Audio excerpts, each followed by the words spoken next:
Welcome to Gowri's kitchen. இன்றைக்கி பச்சைப்பயிறு வச்சு ஒரு ஃபுல் மீல்ஸ் செய்கிறது எப்படின்னு பார்க்கலாம். முழு பச்சைப்பயிறு இதையே கடைய போகிறேன். அப்புறம் இது சுண்டலாக பண்ண போகிறேன். அப்புறம் இந்த தண்ணியை எடுத்து இந்த வேக வச்ச தண்ணியை எடுத்து பச்சைப்பயிறு ரசமும் பண்ண போகிறேன். இது தேவையான இன்க்ரீடியன்ஸ் பார்த்துடலாம். இந்த முழு பச்சைப்பயிறு தோலோடு இருக்குது. இது வந்து நல்லா ஒரு ட்ரை ரோஸ்ட்டாக 3 நிமிஷம் வாசம் வர அளவுக்கு பண்ணியிருக்கேன் பாருங்கள். இது ரோஸ்ட் பண்ணுறதுக்கு வந்து இந்த மாதிரி இருக்கும். இது ரோஸ்ட் பண்ணோன்னே கலர் மாறிட்டு பாருங்கள், வாசம் நல்லா வரும். 3-4 நிமிஷம் ரோஸ்ட் பண்ணி எடுத்திருக்கேன். நான் இந்த கிளாஸ் அளவுக்கு ஃபுல்லாக எடுத்திருக்கேன் பச்சைப்பயிறு.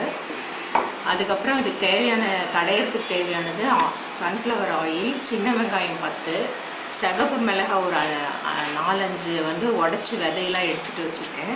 தக்காளி 1 தக்காளி, பூண்டு ஒரு 10 பல் உளிச்சு வச்சுருக்கேன். கருவேப்பிலை, கொத்தமல்லி, சீரகம், மிளகு, கடுகு, பெருங்காயம்.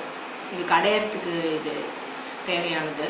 அதுக்கப்புறம் சுண்டலுக்கு ரசத்துக்கு அது தனி வீடியோவாக நான் பண்ணி காமிக்கிறேன். Today I am going to make the green dal for lunch. I have taken the green dal and roasted it, dry roasted it for 3 to 4 minutes. The ingredients are oil, about 10 small onions, 4 red chilies, 1 tomato, some garlic, curry leaves, coriander, pepper, jeera, mustard seed, asafoetida. Let us start now. இந்த பச்சைப்பயிறு கடையிறதுக்கு ஒரே 1 spoon எண்ணெய் மட்டும் ஊற்றிருக்கேன். அது தாளிச்சுக்கலாம். வந்து இதில் மிளகு ஒரு 1/2 ஸ்பூன் போடுறேன். சீரகம் 1 ஸ்பூன் போடுறேன். இந்த வரமிளகாய் வந்து ஒரு 4-5 மிளகாய் வந்து விதையெல்லாம் எடுத்துட்டு வச்சுருக்கேன், அதை போடுறேன். அப்புறம் சின்ன வெங்காயம்,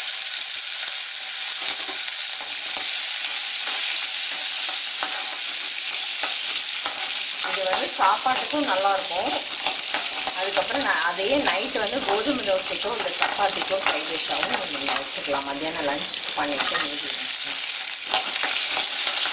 இந்த பூண்டு, வெங்காயம், வரமிளகாய் இந்த 3ஐயும் 1 ஸ்பூன் எண்ணெயில் வந்து சீரகம், மிளகு போட்டு நல்லா 1 நிமிஷம் வதக்கிக்கோங்க.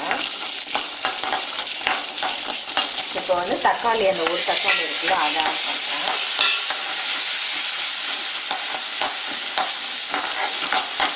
இதை 1 நிமிஷம் வதங்கினதுக்கப்புறம் காமிக்கிறேன். இந்த தண்ணி ஊற்றுனோம்ல பச்சைப்பயிரில், அது நல்லா ஒரு 5 நிமிஷம் தளதளன்னு கொதிச்சிருச்சு. இப்போ இந்த தண்ணியும் அந்த தக்காளியும் மட்டும் ரசத்துக்கு மேலாக எடுத்து வச்சுக்கலாம். அடியில் அந்த பச்சைப்பயிறு அப்படியே கடையிறதுக்காக நிறுத்திக்கலாம். பாருங்கள், இது இப்படி கடையிறதுக்கு இதை நிறுத்திக்கிட்டேன். இந்த தண்ணி வந்து நம்ம ரசத்துக்கு யூஸ் பண்ணிக்கலாம். பச்சைப்பயிறு ரசம் ரொம்ப நல்லா டேஸ்டியாக இருக்கும், ஹெல்த்தியாக இருக்கும். பாருங்கள், இந்த வணக்கினது ரெடி ஆகிடுச்சு. அதுக்குள்ளே இந்த வெங்காயம், தக்காளி, பூண்டு, வரமிளகாய் எல்லாம் இதை வந்து நான் இதில் போட போகிறேன்.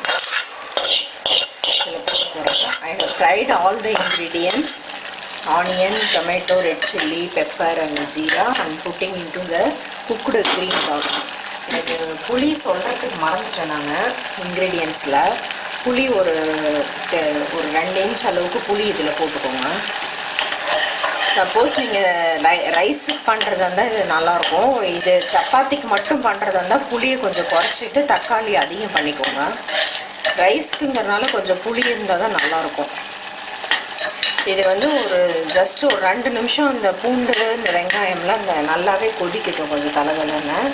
இதில் இன்னும் கொஞ்சம் தண்ணி ஆட் பண்ணிக்கலாம். இந்த தண்ணியை ஆட் பண்ணிக்கலாம். இது இந்த தண்ணி தான் யூஸ் பண்ணோம். மறுபடியும் மிக்சியில் போடும்போதும் அது அரைக்கிறதுக்கு தண்ணி தேவைப்படும். அதுக்கு வந்து பச்சை தண்ணி ஊற்றக்கூடாது. இந்த பச்சைப்பயிறு வெந்த தண்ணியை தான் ஊற்றணும். இதுக்கு தேவையான அளவு சால்ட்டு போட்டுடலாம். இப்போ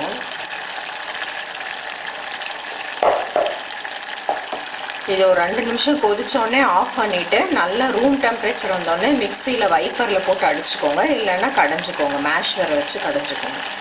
கடைஞ்சதுக்கப்புறம் காமிக்கிறேன். பச்சைப்பயிறு நல்லா கூல் ஆகிடுச்சு. இப்போ இந்த எடுத்து வச்ச கொத்தமல்லியில் பாதி போடுறேன். இது அரைக்கும் போது பாதி போட்டால் தான் நல்லாயிருக்கும். மீதி வந்து இது மறுபடியும் இது அரைச்சதுக்கப்புறம் கார்னிஷ் பண்ணுவோம், தாளிக்கவும், அதுக்கு யூஸ் பண்ணிக்குவோம். இது போட்டு இது தண்ணியும் பச்சை தண்ணி ஊற்றாதீங்க. இந்த வேக வச்ச தண்ணியே ஊற்றி நல்லா ஒரு சட்னி மாதிரி பண்ணிடுங்க. பண்ணதுக்கப்புறம் இந்த பச்சை பயிறு கொத்தமல்லி பச்சை கொத்தமல்லி கருவேப்பிலையெல்லாம் போட்டு அரைச்சிட்டு ரொம்ப நைஸாக அரைக்காதீங்க, இந்த மாதிரி ஒரு கோர்ஸாக அரைச்சிக்கோங்க. அதுக்கு தண்ணி வந்து அந்த பச்சை பயிறு வேக வச்ச தண்ணியே ஒரு 1/4 டம்ளர் ஊற்றி அரைச்சிருக்கேன், நல்லாயிருக்கு. இந்த மாதிரி அரைச்சிக்கிட்டு இப்போ இது கார்னிஷ் பண்ணுறதுக்கு 1 ஸ்பூன் எண்ணெய் ஊற்றிருக்கேன். இதில் ஒரு சின்ன ஸ்பூன் கடுகு போடுறேன், சிம்மில் வச்சுக்கோங்க. சீரகம் 1 ஸ்பூன் போடுறேன். சப்போஸ் இதுக்கு டேஸ்ட் பண்ணி பார்த்துட்டு காரம் கம்மியாக இருக்குன்னு நீங்கள் நினச்சிங்கன்னா இது ஆட் பண்ணிக்கலாம். நீங்கள் வரமிளகாய் உடச்சி போட்டுக்கலாம், பட் இது காரம் கரெக்டாக இருக்குது. பெருங்காயம் கருவேப்பிலை ஆட் பண்ணுறேன். கொத்தமல்லி போட்டுட்டு இதை எடுத்து கொட்டிட்டோம்னா நல்லா இது சாப்பாட்டோடு பசங்க சாப்பிட்றது ஹெல்த்தியாக இருக்கும். இது பச்சை பயிர் மூணு தாலே தோலோடு இருக்கிறது தான் பச்சை பயிறு, நல்லா ஹெல்த்தியாக இருக்கும் பூண்டெல்லாம் போட்டதுனால. இது சப்பாத்திக்கும் தொட்டுக்கலாம், கோதுமை தோசைக்கும் தொட்டுக்கலாம், ரைஸுக்கு ரொம்ப நல்லாயிருக்கும். இது செஞ்சு பார்த்துட்டு எப்படி இருக்குன்னு சொல்லுங்கள்.